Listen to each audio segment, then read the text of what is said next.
Welcome to the You Need More Money podcast. I'm your host, Matt Manero. I come to you every week from my studio in Dallas, Texas. Limping in sucks. I mean, just doing the bare minimum sucks. I live by a rule that says anything legal, anything. And I can't stand when I see people limping in.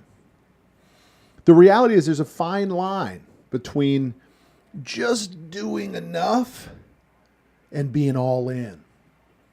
And you don't always know when you cross that line. That's why it's called limping in. Because people limp in to being all in. And they don't know when they cross the line to being all in. The only way to be is all in. Totally committed to winning. Period. Now, I don't know when that mindset developed for me. I don't know if I was born with it. I don't know if it was developed. But I remember a perfect example when I was a kid of when I understood the difference between limping in, doing the bare minimum, and going above and beyond. And I've lived my entire life in an effort to go above and beyond. Never limping in. My first real job, I always was the kid shoveling snow, mowing lawns, raking leaves, all that stuff from like 8 years old on, because I like to have a little bit of folding money. But my first job, I was 15, and I got a job working in a restaurant. The restaurant was called the Black Goose Grill in my hometown in Connecticut. And I didn't have any skills. I mean, I didn't know how to do anything that in the restaurant business. And so they gave me a job working in the kitchen on the line. The line is where the cooks are. And a line for cooks has different stations. So you're going to have one guy's working the ovens. You're going to have one guy's working the saute pan, the stove. You might have one guy doing salad prep, appetizer work. You may have one guy doing or gal doing desserts. And my first day was on a Sunday, and the restaurant had Sunday brunch. And my sole responsibility that day was to make the pancakes. And so they stuck me all the way down at the end of the line, the hottest possible spot on the line in the kitchen. And we had a little flat top, a portable flat top. I don't know how many pancakes you could put on. Let's say you could put 8 pancakes on it. And my sole job that whole day, my shift, was to make pancakes for brunch. The problem was nobody was ordering pancakes. And so on the other side of the line, these guys were getting crushed, making omelets and eggs Benedict and all the other stuff that goes along with brunch. And I was on the other side of the line all by myself, staring at this flat top cooker.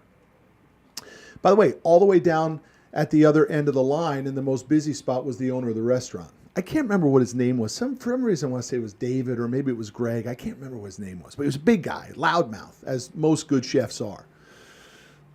So what could I have done? I mean, I just remember this so vividly. I tell this story to my boys all the time so they get the picture. I could have sat there and waited, right, until the big boy, Dave, or whatever his name was, told me to make an order of pancakes. And I could have just sat there. I mean, no one else told me what to do. I didn't know what else to do. I certainly couldn't make omelets or do anything meaningful. But I took out steel wool and I started scrubbing that flat top, man. It was filthy. I don't know, maybe the guy before me didn't clean it. Maybe 10 guys before me didn't clean it. But when I was looking at it, I was saying, this thing is a pigsty. I'm going to scrub this bad boy down. And so I got myself busy. And I started scrubbing down that flat top cooker. And by the time I was done, that thing shined. It was the cleanest it had ever been, maybe even since it came out of the damn box. And I made every once in a while, I'd make an order of pancakes and I'd go back to scrubbing this thing down. Just scrubbing it, man, working up a sweat, cleaning this thing. Until about halfway through the shift, the owner, the head chef on the line, screams over to the waitstaff, would somebody please order some pancakes? This damn kid is doing nothing but scrubbing this flat top. Man, it registered to me. my effort got noticed. He knew that I wasn't doing the bare minimum. He took note of the fact that I wasn't just sitting there sucking up a paycheck, that I was actually working for whatever I was making, $5 an hour, whatever it was. I never forgot that, man. And from that moment on, I always understood what value added meant. That if you're getting paid, you better work your ass off. You better not wait around for somebody to tell you what to do. You better justify your check. My whole life has been lived like that. I don't like to limp into anything. So how do you know whether you're limping in though, right? Because so many people think they're pushing so hard, they're killing it, they're working hard, they're 10xing it. The reality is most aren't. So I made a little list of things that I see people doing when it looks to me like they're doing just enough, that maybe they think they're doing all of it, but to me it looks like they're doing just enough. And here's a quick little list of it. Number one, they watch the clock. They know whether it's time to go or not. They know whether it's time for lunch or it's time for their smoke break. And really what happens in that situation, when you're the boss of people who are operating like that, you're not just losing that hour that they're on lunch, because they're thinking about lunch 2 hours before lunch, and then they're thinking about what are they going to eat, and they're wondering how long is it going to take to get in the car, and who's going to go with them, and what should they eat. So they start conversations and sidebars with other people, and they start burning a lot more than just the hour for lunch. Another way that somebody can just be limping in is they ask this question: what's in it for me? Man, when I was scrubbing that flat top, I wasn't asking what's in it for me. I was saying what's in it for the restaurant. I was saying, how do I deliver value to the restaurant to justify my paycheck? If I'm supposed to make pancakes and there aren't pancakes being ordered, I better get to work. People who limp in just say things like this: it's not my job. Oh my God, do I hate that one. It's not my job. People who limp in get to work around 9 and they leave at 5. And the players don't get to work at 9. They don't leave at 5. Never happens. I'll give you an idea just what happened to me before 9 o'clock just this morning, right? Up at 5, 6 a.m. workout with my man Josh at the house, cold swim. The pool was 50 degrees today. Recorded a video in the pool, posted up to Facebook, Instagram, Twitter, etc. I did my meal prep for the day, wrote my family a little love letter because I love making my boys breakfast. So I made them breakfast and I put it out there on the counter while they were still sleeping. They got no school this week. So when they wake up, they'll have a love letter from me. My wife will too. And now they'll have their breakfast. I showered up, got dressed like a pro, skilled up on my way to the office, started listening to the Ed Milet 2018 goal setting podcast, killer episode, made a few phone calls on the way to the office, and I was in the office by 8 o'clock. I think I was actually in more like 7:45. Some people, that's a lot of stuff to accomplish before 8 o'clock in the morning. I don't know if it is or not. It is just what I like to get accomplished. But the guy who's thinking about getting to work at 9 isn't thinking about that stuff. He or she's not accomplishing like that. Now, I like to leave the office around 4. A couple reasons. Number one, it beats traffic for me to get home. If I don't leave earlier than 5, I sit in a lot of traffic. This one bottleneck in the highway where it brings in from 2 or 3 different roads, and it just backs up and it's rough. But no matter what, if I leave at 4 or 4:30, 5:30, sometimes 7, whatever, I'm skilling up on the way home. So I'll be listening to somebody's podcast or a YouTube video on the way home, and I'll be making more phone calls. But when I get home, I'm still energized, right? Which allows me to have some quality time on the home front with my boys and my wife. I like cooking family dinners. Something to me magical happens when you sit around the table with your family. It doesn't happen enough in society anymore. We may all have memories of our mom cooking at the kitchen table. Maybe yes, maybe no. But something happens around it. And we like to do a family dinner night at least 3 to 4 nights a week. Something magical happens when you just sit, you put the phones away, put the music off, TV off, and you just sit around the table. So I like to cook that. But trust me when I tell you, sometime right around about 8 o'clock, after I've done all that stuff and everything starts to settle down in my house, I'll go into my office and I'll put another hour or 2 in. And usually what I'm doing is visualizing. I'm usually just spending that time visualizing, goal setting, and planning. I'm not doing busy work usually from 8 to 9 to 10. Maybe I'm following up on some emails and stuff, but for the most part, I'm taking control of my time. You know, a couple other things when people are just limping in that's still on my list here. They don't move their bodies. They don't exercise. Now, they don't have to lift heavy weights and do squats, but they also don't take a walk around the building. They don't spend 5 minutes moving their body. Some people will spend more time during their day on smoke breaks than they will moving their body and getting the oxygen flowing. It bums me out, man, because people don't make money when you're limping in. The only time you make money is when you're committing all in. So let me give you some examples of what all in is. I think waking up early. Now, I'm a morning guy. I'm not a late night guy. That might be the reverse for you. Your strong point might be late at night. That's cool. But most of the successful people I know are early birds. They get up at the crack of dawn. They beat the sun up. They are totally prepared and in control of their time and their day. It's a very, very important piece. They work out. They move their body. They make a lot of phone calls. They are never afraid of the phone, ever. They're on the phone a lot. They handle problems first thing in the morning. They don't wait. Because when you wait, it occupies your brain, creates fear. You just kick the can down the road. They address problems early. First thing in the morning, they handle them. They knock them out. The other thing I noticed is they dress like a warrior.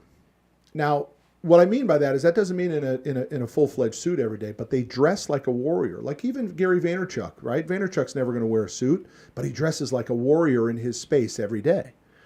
He doesn't dress like a slouch. He dresses the part of a warrior in his type of a world. When you're all in, you're only playing to your superpower. You are not working on minutia and little things that don't play to your superpower. The other things people who are all into is they delegate what they suck at. Now, they're going to delegate it to an assistant maybe. Maybe they delegate it to their spouse. Let's just say it's picking up dry cleaning. Or let's say it's handling the household bills. If they suck at it, maybe their spouse will take care of that for them. Maybe they'll delegate to a department head, a manager that they have in place. And instead of being dropping in and screwing up that manager's workflow and the momentum that that manager has, they actually have the ability to delegate to that department head. Super important. Or maybe they'll do what I did, which was hire a senior project manager in here. And her name is Sarah. I've mentioned it before. Sarah knows my business backwards and forwards. She's an unbelievable puzzle putter together. And she loves doing that stuff. In fact, she loves doing the stuff that I suck at. So I delegate a lot of things to her. How do you move in the direction of going all in, though? And why aren't we going all in? I mean, let's just use the old football analogy, right? I played nose guard and center in high school, and I probably sound like Uncle Rico from Napoleon Dynamite when I talk like this, but I relate a lot of things to sports. And I only played high school football. I got hurt my senior year. I was going to play D1, had multiple offers from a lot of schools, but I basically blew out my neck my senior year in high school, and that was the end of my football career.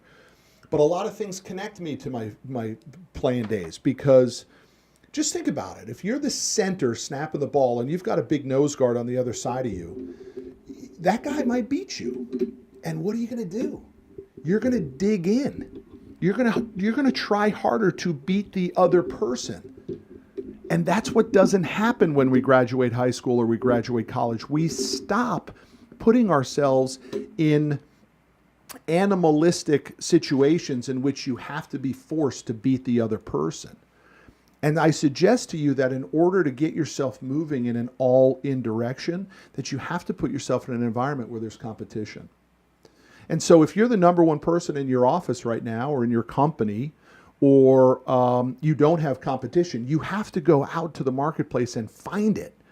It may mean you got to leave your job and go put yourself at a bigger company where there are people making more money so you can be competitive again to go and win.